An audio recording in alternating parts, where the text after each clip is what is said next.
We 3D printed and sponsored a beehive. We probably could. I'm 3D Steve from 1233D.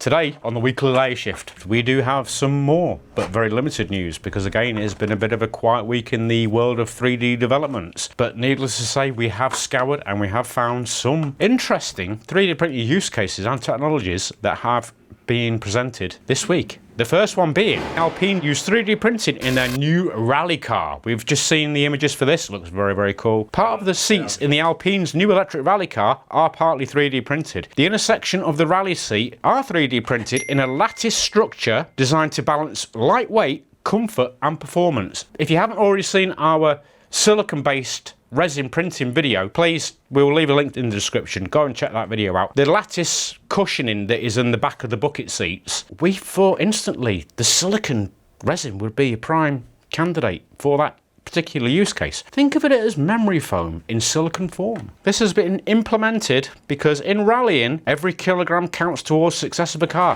Next up, Prusa's new filament. So Prusa have announced a new filament. Prusa have expanded their filament range with a new Prusament named PA11 Natural. This is a nylon filament aimed at gears, moving mechanisms, outdoor components and other mechanically demanding parts. Coming in, I shall take a deep breath, at $132 per kilo. So it's quite expensive, but if you factor in the use case and obviously if you were going to have this material specially machined via a CNC or injection molded or whatever else, it's probably going to cost you a lot more in all honesty. The material offers stronger layer adhesion, impact resistance and low friction for movement. So basically very, very low friction between moving parts. This is why it's ideally suited for gears and that kind of application, because you've got two printed surfaces constantly moving in opposite forces to each other, which will create a lot of friction and wear. So it is key for these kind of materials that they do offer minimal friction, because that will prevent wear and will increase the longevity of the part, not reduce it, it will increase it.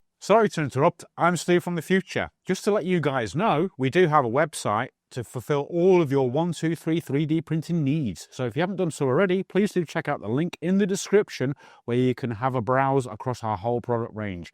And if you're outside the UK, please don't forget to check out our sister stores. We have these based in the Netherlands, in Ireland and also in Sweden. Back to the video.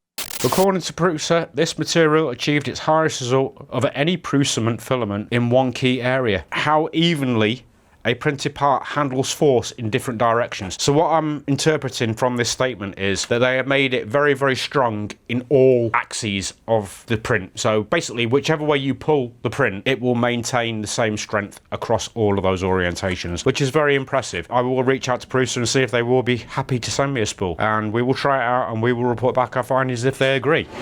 Next up, we have the Elegoo filament dry box. So this is brand spanking new from Elegoo. They have not done dry boxes before. So Elegoo have announced the first ever filament dry box, the H1HT. This is a single spool sealable dry box that will accommodate 1 kilogram spools. The box has automatic winding, which is nice. So for those of you who do own the Century Carbon or the Carbon V2, but you're only printing with one colour, you can basically use this box in collaboration with either of those machines. And basically when it retracts, it will auto rewind back into the dryer, which I think is a nice feature. It has a maximum drying temperature, this is quite nice as well, of 85 degrees C. So we are now seeing more and more consumer grade dryers up in the temperature, because obviously manufacturers have probably got inundated with complaints from you, the consumer, that the dry box does not get hot enough to dry the filament that they don't want to dry. So they need to increase the drying temperature to dry the filament to alleviate humidity, giving you optimal print quality. Boom. This is launching on a pre-sale phase at 70 USD. I'm guesstimating that's going to work out to around 60 to 65 UK pounds sterling. We will keep you posted should we have any more developments on that.